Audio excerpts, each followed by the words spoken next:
마태복음 26장 26절부터 30절에 있는 말씀입니다.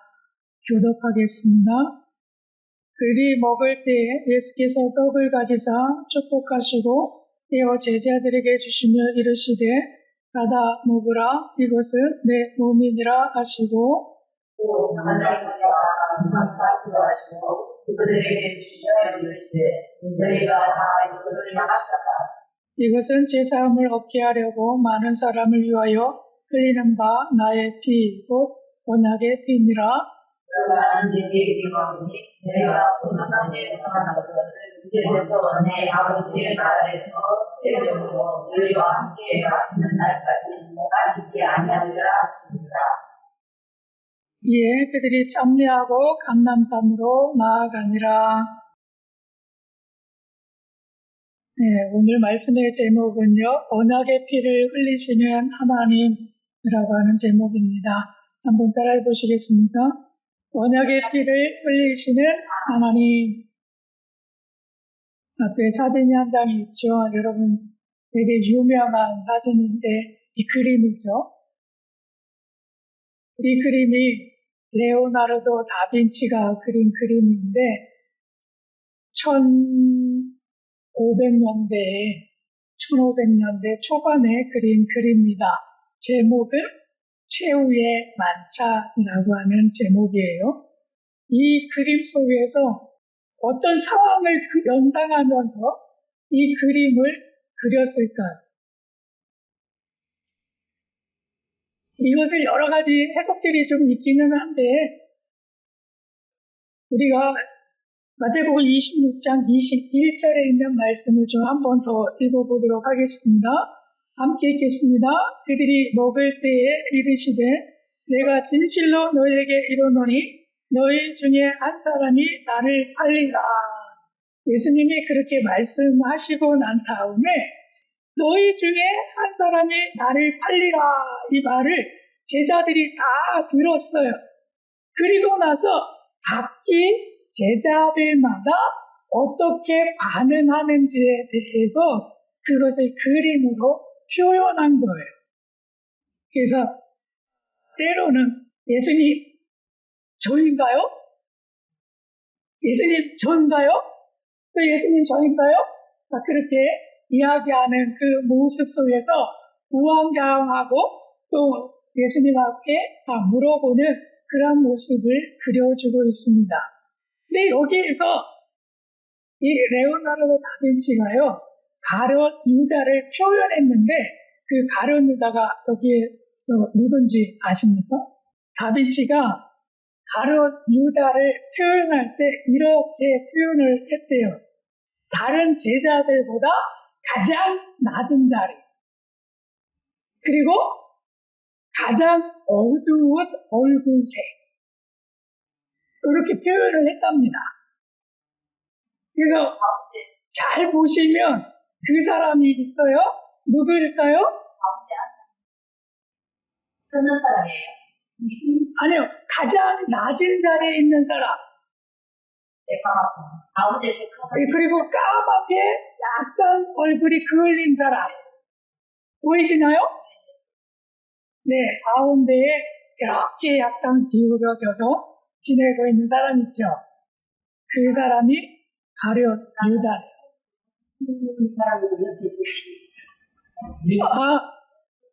바로 옆에 있는 사람은 다른 사람이에요. 여기에 보시면 보여드릴게요. 이렇게 된답니다. 네, 그래서 바로 옆에 있는 사람은 요한, 그리고 요한하고 이야기하는 사람이 베드로이고, 그 가운데에서 딱 껴가지고 있는 사람, 얼굴색을 한번 보십시오. 다른 사람에 비해서 굉장히 어둡죠. 그리고 다른 인물들에 비해서 좀 낮아요. 그렇게. 네. 그래서 그 사람을 가룟 유다로 표현했다라고 합니다. 왜 그렇게 됐느냐 하면 예수님을 팔게 되는데 그 예수님을 파는 가룟 유다의 얼굴 색이 다른 사람에 비해서 어두웠다라고 그런 것을 통해서 약간의 사단에 약간 사로잡혀 있는 그런 모습들을 약간 표현하고자 했던 그런 것 같습니다. 실제 그랬는지 안 그랬는지는 몰라요. 하지만 그런 것을 표현하고 싶었다는 거죠. 네. 이런 반응들이 막 있어요. 여기서 예수님께서 성찬을 이제 베푸시는 거죠. 이 성찬을 베푸시는 것은 예수님이 유월절 어린 양으로서 십자가에 못 박혀 죽으시기 전에 제자들과 더불어서 유월절을 지키는 장면이고, 그리고 그 가운데에서 성만찬이라고 하는 것을 예수님이 하시는 것입니다. 이 성만찬이라고 하는 것은 예수님이 하신 것이지 다른 사람들이 한 게 아니에요. 그래서 그 기존까지는 유월절을 지킬 때에 일반적으로 유월절을 지키는 절기 가운데 행했던 그런 모습들을 가지고 지키고 있는 거예요. 그런데 그 안에 특별한 의미를 주어서 이것을 행하고 계시지요. 그래서 예수님은 다른 제자들에게 앞서서 이 유월절을 행하기에 앞서서 예수님은 제자들의 발을 다 한 사람 한 사람 다 씻어주시는 그런 모습을 볼 수가 있습니다. 그리고 다 씻은 다음에 그리고 유월절을 기념하기 위해서 이 자신의 몸을 가리키면서 떡을 한 조각 한 조각 떼어 나눠 주시면서 이렇게 말씀하시는 거죠. 받아서 먹으라. 이것은 내 몸이다 라고 말씀하시면서 몸을 희생하는 그 몸을 너희가 받아 먹어야 한다라고 말씀을 하고 계십니다. 그리고 나서 28절에서 또 이렇게 이야기를 하고 있습니다. 함께 읽겠습니다. 28절입니다. 이것은 제 사함을 얻게 하려고 많은 사람을 위하여 흘리는 바 나의 피 곧 언약의 피니라.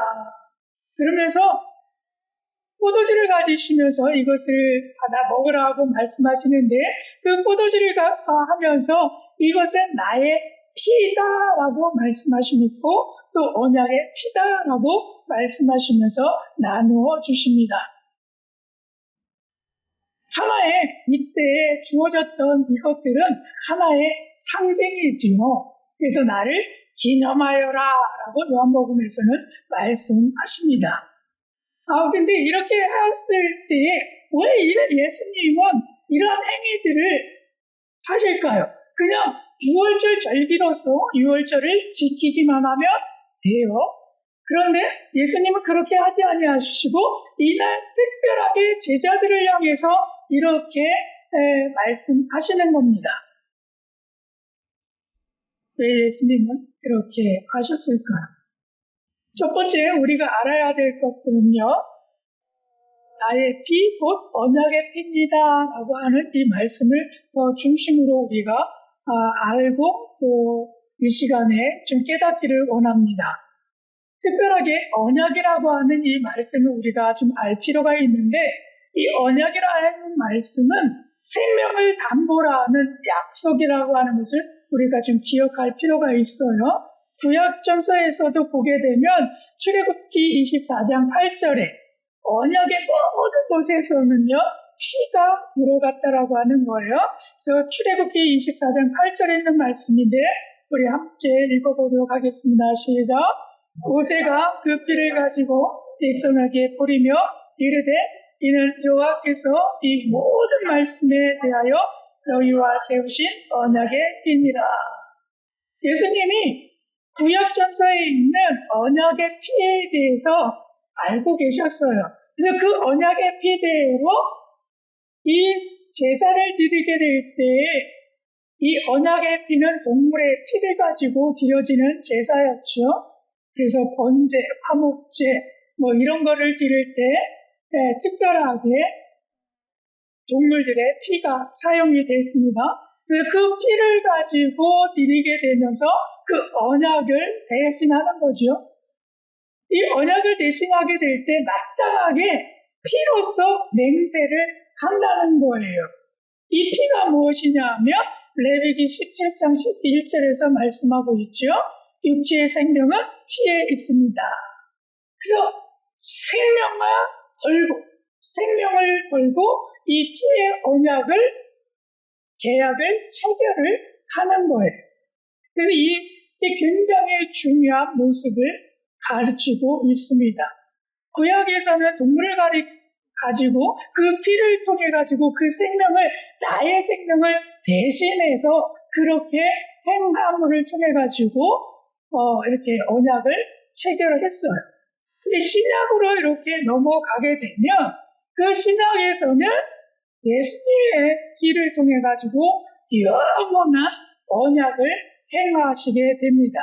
그 피는 한 번에 드려지는 예수님의 피였지만 그 효과에 대해서는 영원하게 되어지는 그러한 모습들을 알아보게 되는데, 예수님도 그것을 염두에 두시고 이 기념하는 이 자리를 통해 가지고 포도주에 잔을 채운 다음에 포도주를 따르고 그리고 잔을 돌리면서 말씀하시는 겁니다. 이 피는 나의 언약의 피다라고 선포를 하고 계시는 거죠. 그 피가 동일한 것입니다. 이 피는 어디에서 흘려지게 되느냐 하면 그리스도의 십자가상에서 예수님께서 피를 흘리게 되는 그런 모습을 갖추게 되는데, 그 피가 곧 언약의 피다. 지금 내가 하고 있는 이 포도주에 담겨진 이 포도주는 그냥 기념하기 위한 것이지만 내가 십자가상에서 내가 죽게 될 때 그때 흘리는 그 피는 정말 그 피가 나의 언약의 피다. 그래서 그 언약의 피를 통해서 내가 이러한 일들을 행할 거야 라고 말씀하시는데, 그 행하는 것에 대해서 마태복음 26장 28절에서는 이렇게 이야기합니다. 함께 읽겠습니다. 이것은 제 사함을 얻게 하려고 많은 사람을 위하여 흘리는 바 나의 피 곧 언약의 피니라. 여기서 보게 되면 무엇을 하신다라고 말씀하고 계시냐 하면 죄 사함을 얻게 하는 그런 언약의 피다라고 말씀을 하고 계시죠. 그래서 그 피로 말미암아 모든 죄가 사해지는 그러한 은혜를 경험하게 되죠. 특별하게 이 제사함 속에서는 어떤 것까지 포함을 하고 있느냐면 원죄라고 하고 있는 그 아담이 저질렀던 그 원죄까지 포함하고 있는 죄사함이라고 하는 거예요. 그래서 이 죄사함을 통해서 무엇을 그러면 하나님께서 하시고자 이런 일들을 계획하시고 이런 일들을 꼭 이루시느냐라고 하는 건데, 여러분 한번 보십시오. 새 언약을 세우신 목적은요, 제 사함을 얻게 하는 거예요. 그런데 그거 가운데서 특별히 구약 성경에서도 말씀하시는 것들이 있어요. 그리고 그것들은 예언으로 이루어졌는데 그 예언 속에서 말씀하시는 것이 있습니다. 우리 예레미야 31장 33절부터 34절에 있는 말씀인데 한번 같이 읽어보겠습니다. 시작. 내가 이스라엘 집과 맺을 언약은 이러하니 곧 내가 나의 법을 그들의 속에 두어 그들의 마음에 기록하여 나는 그들의 하나님이 되고 그들은 내 백성이 될 것이라 여호와의 말씀이니라. 그들이 다시는답게 이웃과 형제를 가르쳐 이르기를 너는 여호와를 알라 하지 아니하리니 이는 작은 자로부터 큰 자까지 다 나를 알기 때문이라. 내가 그들의 악행을 사하고 다시는 그 죄를 기억하지 아니하리라. 여호와의 말씀이니라. 아멘. 예레미야를 통해 가지고 새 언약, 그 새 언약은 이렇게 될 거야, 이렇게 될 거야 라고 말씀하시면서 네 가지에 대해서 말씀을 하시는 것입니다. 첫 번째로 말씀하실 때 나의 법을 그들의 속에 둔다라고 말씀하셨어요. 예전에 두 돌판에 새긴 그 돌, 십계명이 있었는데 그런 것들은 돌판에 새기거나 그 하나님의 말씀들을 대부분 어디에다가 기록했느냐 하면 파피루스라고 하는 종이에다가 새기게 되어졌죠. 그래서 그것이 이렇게 두루마리로 되어졌고 그런 것들이 돌판이나 아니면 파피루스에다가 종이에다가 기록되어졌는데 새 언약은 어디에다가 세운다라고 말씀하느냐면 너희들의 마음의 판에다가 새긴다라고 말씀을 하고 있습니다. 그래서 그 새 언약은 우리 마음판에 새겨질 그런 언약에 대해서 말씀을 하고 있지요. 그리고 두 번째에 대해서 말씀합니다. 그들은 내 백성이 될 것이다. 이 새 언약을 통해서 뭐가 될 것이냐 하면 내 백성이 될 것이다 라고 말씀하고 있죠. 언약을 주실 때 하나님이 그냥 주신 것이 아니라 이스라엘 백성을 향해서도 그렇게 말씀하시는 대목들이 굉장히 많이 나와요. 너희가 내 계명을 지키면 너희는 내 백성이 될 것이다 라고 말씀하시는 것들이 굉장히 많이 있죠. 그런 것들처럼 이 새 계명 안에서도 그들은 내 백성이 될 거야 라고 말씀하고 있어요. 그리고 세 번째에 대해서는 이렇게 또 이야기를 합니다. 작은 자로부터 큰 자까지 다 하나를 알기 때문이다. 그러니까 작은 자로부터 큰 자까지 다 여호와인 나를 알게 될 거야 라고 하는 거죠. 이 사건을 통해서 하나님이 누구시냐, 그리고 하나님의 아들이 누구시냐, 하나님께서 왜 그렇게 하셨느냐, 그런 것들을 신약 성경의 기록을 보게 되면 우리가 깨닫게 되는 것이죠. 그리고 우리가 중심으로 알아야 돼 마태복음 26장 28절에서처럼 죄사함을 얻게 하는 것처럼 이렇게 말씀하십니다. 내가 그들의 악행을 사하고 다시는 그 죄를 기억하지 아니하리라.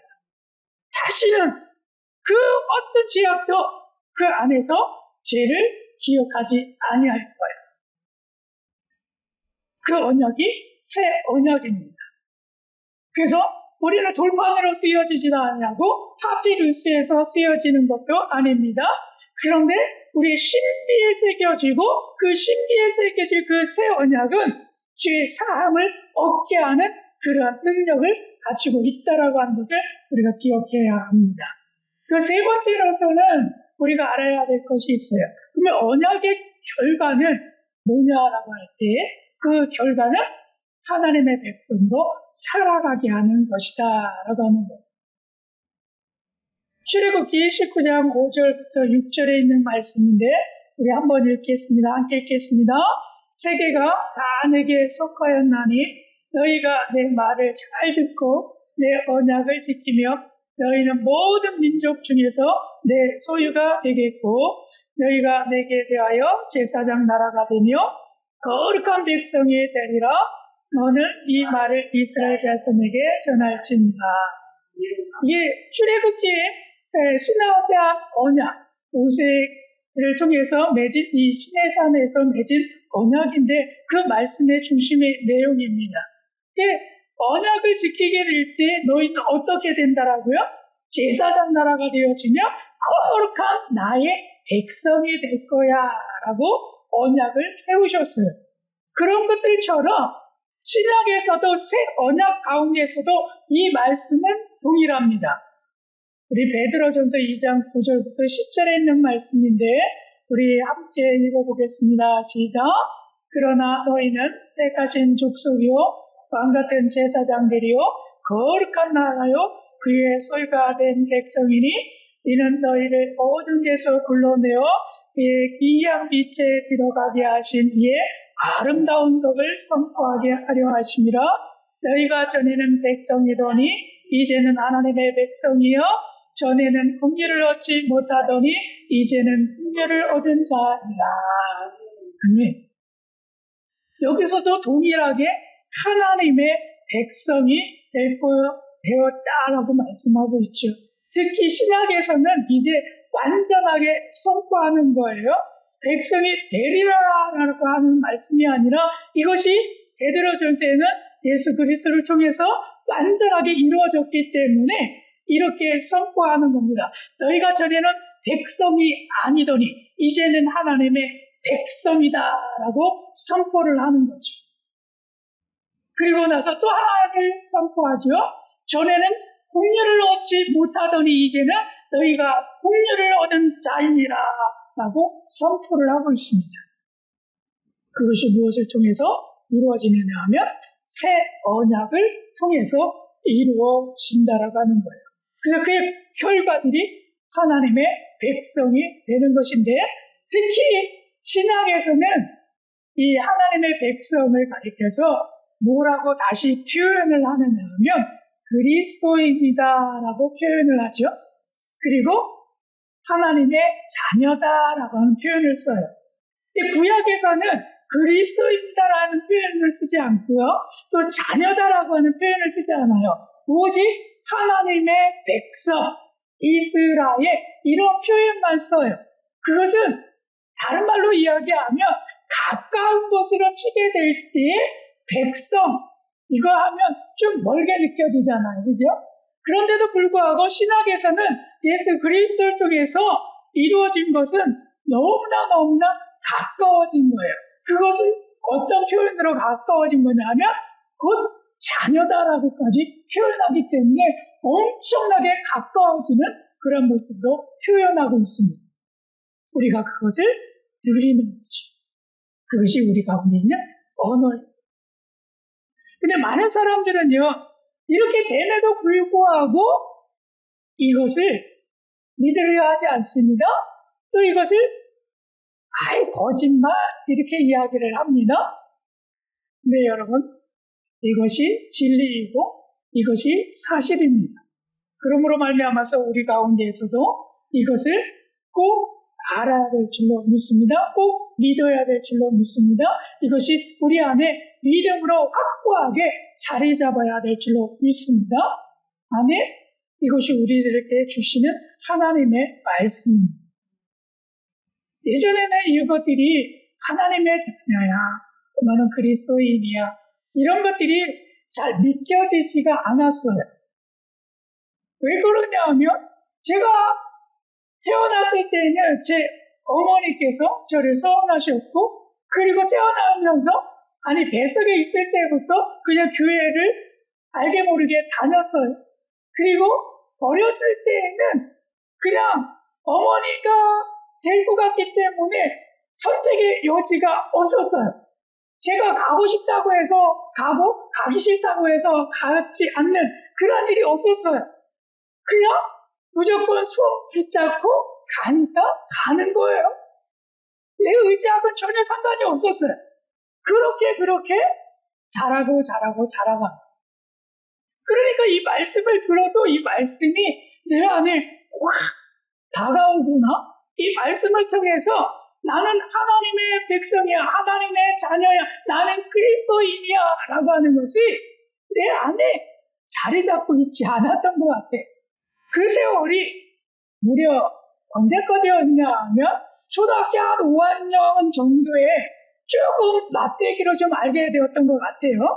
왜 그랬냐 하면 초등학교 5학년 때에 기도원에 가서 방언을 처음 받았거든요. 근데 그 방언을 받았을 때 나도 모르게 내 입술 속에서 그냥 말하려고 하면서 되어지는 그 언어, 이거 영어도 아닌 것이 한국말도 아닌 것이 그냥 내가 하고 싶다라고 해서 되는 것도 아니고 그냥 내 입술이 그냥 그렇게 눌려져요. 참 신기하다.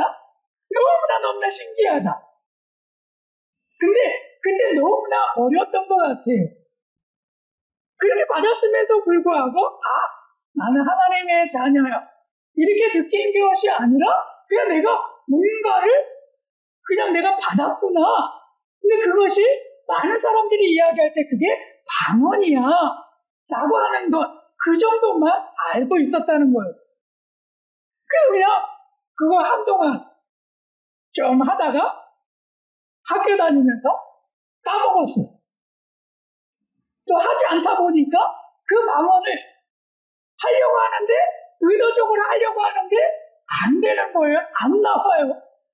여러분 그런 경험이 있으시죠? 이게 하려고 하니까 너무나 오랫동안 안 하다 보니까 이게 안 되더라고요. 그런데도 불구하고요, 제 안에 하나님의 자녀야, 이게 믿어지지가 않더라고요. 하나님의 자녀야, 믿어지지가 않더라고요. 이 하나님의 자녀라고 하는 것은요, 내가 방언을 한다고 해서 믿어지는 게 아니라 성령께서 우리 안에 임재하셔서 우리에게 이것을 알게 하실 때에 나는 하나님의 자녀구나라고 하는 그 선포가 되어지는 것 같습니다. 제가 대학교 1학년 진학을 했는데 그때 여름 방학이었습니다. 그때 하나님께서 새벽을 통해 가지고 은혜를 부어주셨어요. 방언을 하고 그러면서 그때 너무나 강력하게 막 눈물이 쏟아지고 주체할 수가 없었어요. 그래서 그 눈물을 제가 거의 한나절 정도에 되는 시간에 계속 지속적인 것은 아니지만 눈물을 붙이고 기도를 멈추고 그리고 또 뭔가를 하고 그러고 나는데도 눈물이 또 나요. 이게 막 복받친다라고 하는 표현이 있잖아요. 그렇지 않아요? 그런 것들처럼 이 안에서 계속 해가지고 복받쳐요. 그래서 그 눈물을 통해 가지고 하나님 앞에 매달리기 시작했어요. 하나님, 왜 이렇게 눈물이 나죠? 이 눈물의 의미가 뭡니까?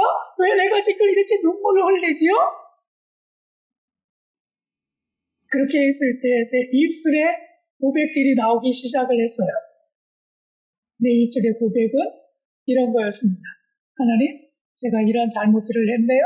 하나님, 이러한 잘못들을 했네요. 제가 어렸을 때도 이런 잘못을 했네요. 이런 생각들이 계속해서 나오더라고요. 그래서 그것을 한동안 하나님 앞에서 회개라고 하는 것을 한 장시간에 걸쳐서 했던 것 같습니다. 그리고 났을 때에 제 마음속에 찾아온 것은 내가 하나님의 자녀야. 그때서야 느낀 것 같아요. 그때서야 제 마음속에 너는 이제 하나님의 자녀야. 이 마음이 여기에 믿음으로 심어지더라고요. 그때 생각해보니까 그것이 하나님 예수 그리스도께서 우리 언약을 세우실 때에 그 보혈을 통해서 그것을 느끼게 하시고 깨닫게 하시고 그러면서 내 죄를 그 순간에 나의 죄들을 다 고백하고 그리고 그것을 회개하게 될 때에 임하실 때 그 감동으로 내 마음속에 너는 하나님의 자녀야. 그때서야 느낀 것 같아요. 그때서야 느낀 것. 다 커서 대학교 1학년 때가 돼서 그때서야 하나님의 자녀구나. 나는 하나님의 자녀구나. 그때서 느낀 것 같습니다. 오늘날에도 여러분들에게도 동일하게 이 말씀들이 선포가 되어졌고 또 너무나 잘 알고 있는 말씀 중에 한 말씀들이라고 저는 생각합니다. 이 말씀들이 1년에도 한두 차례 들을 수 있는 귀한 말씀이기도 합니다. 아니, 이 말씀은요, 우리가 성찬을 드리게 되는데, 성찬을 하게 되는데, 최소한 한 달에 한 번 정도 이 말씀들을 묵상하게 되잖아요. 그 성찬을 나누게 될 때에도, 성찬을 하면서도 내 마음속에 찾아오는 것은 내 죄가 사해졌음으로 말미암아서 나는 하나님의 자녀야. 그것을 예수 그리스도께서 행하셨어. 그것들이 느껴집니까? 다가오십니까? 깨달아지십니까? 그래서 내 안에 이 성찬을 통해 가지고 나는 하나님의 자녀야라고 하는 믿음이 생기십니까? 이런 순간들이요. 한순간이 아니라 오래된 이후에도 일어날 수 있다는 거예요. 제가 깨닫지 못했던 거죠. 뱃속에 있었을 때부터 교회에 다녔지만 이게 느껴지지 않던 것이 여러분 대학교 1학년 때에서야 느꼈다는 거예요. 참 오랜 세월이죠. 참 오랜 세월입니다. 근데 하나님의 말씀은요, 이미 선포가 되어졌습니다. 이 말씀을 깨닫는 순간은 누구나가 다 다를 수 있습니다. 그러나 이 말씀은 반드시 깨달아야 될 줄로 믿습니다. 이 말씀이 깨달아져야 그래야 내 안에서 선포가 일어날 것입니다. 나는 하나님의 자녀야. 나는 하나님의 자녀야. 그래서 이 말씀이 내 안에서 생동력 있게 역사가 일어날 줄로 믿습니다. 이 모든 것들이 우리 신랑교회 모든 성도님들 가운데도 보여지기를 축복합니다. 저희 언약의 피는요, 영원하기 때문에 효력이 지속됩니다. 과거에 그것으로 끝나는 것이 아니라 지금도 계속해서 이루어집니다. 저처럼. 제가 그렇게 받아들여졌던 것처럼. 여러분들도 그것을 받아들이셨기 때문에 이 자리에 앉아 계시는 거잖아요. 그렇죠? 그것이 앞으로도 계속 이어질 겁니다. 영원히 지속될 것입니다. 이 선포들이 있기를 원합니다. 히브리서 13장 20절입니다. 함께 읽겠습니다. 양들의 큰 목자이신 우리 주 예수를 영원한 언약의 피로 죽은 자 가운데서 이끌어내신 평강의 하나님이. 여기서 뭐라고 말씀하셨냐면 큰 목자이신 우리 주 예수를 영원한 언약의 피로 죽게 하셨고, 그리고 그로 말미암아서 하나님께서 언약의 피를 통해 가지고 많은 이들을 살리신 그런 일들을 행하셨다라고 말씀하시는데, 영원한 언약이다라고 하는 표현을 쓰세요. 영원한 언약이다라고 말씀하십니다. 이 영원한 언약은 뭘까요? 그 효력은요, 영원하다는 거예요. 지금도 오늘날에도 이 말씀을 믿게 될 때 우리 안에 이 말씀으로 우리 가운데 확증시켜 주시고 또 영원한 언약이 있기 때문에 그것을 내가 믿어야 한다는 거죠. 그걸 믿어야 한다는 거죠. 세상에 많은 사람들이 우리의 전도들을 통해서 더 많은 사람들이 이 언약, 영원한 언약 안에 들어오기를 축복합니다. 우리가 수요일 날에도 나가서 전도하고 있는데 그 전도를 통해서 그들이 영원히 이 영원한 언약 안에 들어오기를 원합니다. 그리고 그들이 고백이 좀 일어났으면 좋겠습니다. 어떤 고백이냐면 나는 하나님의 자녀입니다. 이런 고백들이 일어났으면 좋겠습니다. 2000여 년 전에 예수께서 십자가에 흘리신 언약의 피는요, 단회적인 사건이지만 그 효력은 영원합니다. 예수의 피는 오늘도 우리를 용서하고 하나님과 화목하게 하며 하나님의 자녀로 살아가게 합니다. 그러므로 우리는 언약의 자녀답게 살아가야 합니다. 나는 예수님의 피로 하나님의 언약 안에 있는 자녀입니다. 우리 이 고백을 우리 선포 한번 해봤으면 좋겠습니다. 파란 글씨로 되어 있는 그 부분인데요. 우리 한번 우리 입술을 벌려서 선포해 봅시다. 나는 하나님의 피로 하나님의 언약 안에 있는 자녀입니다. 다시 한번 합니다. 나는 하나님의 예수님의 피로 하나님의 언약 안에 있는 자녀입니다. 아멘. 믿으시죠? 아멘. 그래서 나에게 주신 하나님의 말씀은 무엇이냐 하면, 제가 이렇게 썼는데 제가 한번 먼저 읽어보겠습니다.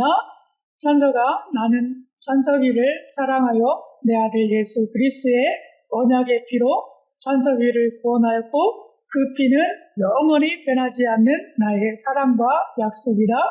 찬석이의 죄는 예수의 피로 용서받았으니 더 이상 정죄 속에 머물지 말고 담대히 내게 나아오노라. 이제 찬석이는 세상에 속한 사람이 아니라 나의 소유된 백성이며 왕같은 제사장으로서 나를 나타내는 삶을 살아가야 한다. 내 언약은 결코 변하지 않으며 오늘도 예수의 피는 찬석이를 깨끗하게 하고 나와 화목하게 하며 새 힘을 준다. 그러므로 나의 언약을 신뢰하며 날마다 거룩한 삶으로 나를 영화롭게 하는 나의 사랑하는 자녀가 되어라. 아멘.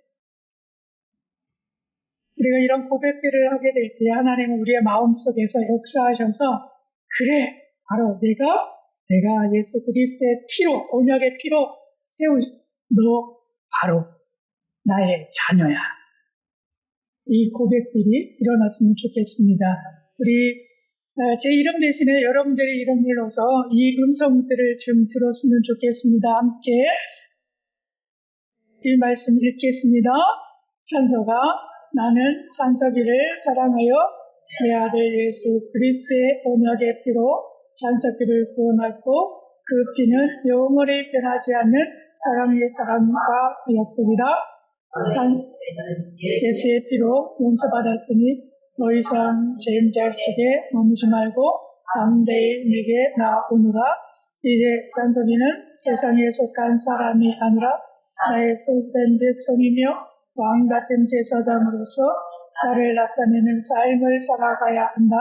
내 언약은 결코 변하지 않으며 오늘도 예수의 피는 찬석이를 깨끗하게 하고 나와 화목하게 하며 새 힘을 준다. 그러므로 나의 언약을 신뢰하며 날마다 거룩한 삶으로 나를 영화롭게 하는 나의 사랑하는 자녀가 되어라. 아멘. 이 고백으로 날마다 여러분들의 삶이 복되어지기를 축복합니다. 그리고 하나님의 자녀의 삶을 살아낼 수 있도록 축복합니다. 아멘.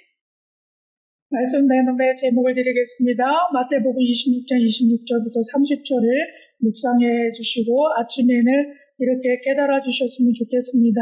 언약의 피로 하나님의 자녀가 되었다. 그리고 낮에 미션으로서 적용은 한 사람을 용서해 주기. 무엇으로? 언약의 피로 말미암아서 우리가 좀 용서할 수 있기를 원합니다. 그리고 밤의 기록으로서는 하나님의 자녀답게 살기 위해 하는 일을 그것을 좀 기록으로 남기셨으면 좋겠습니다. 그리고 기도는요, 오늘도 언약의 자녀답게 살게 하소서 이렇게 묵상을 해주시고 다음 주에 우리가 말씀 나누는 시간을 통해서 그 경험들을 좀 나누어 주셨으면 좋겠습니다. 하실 수 있죠? 아멘. 네.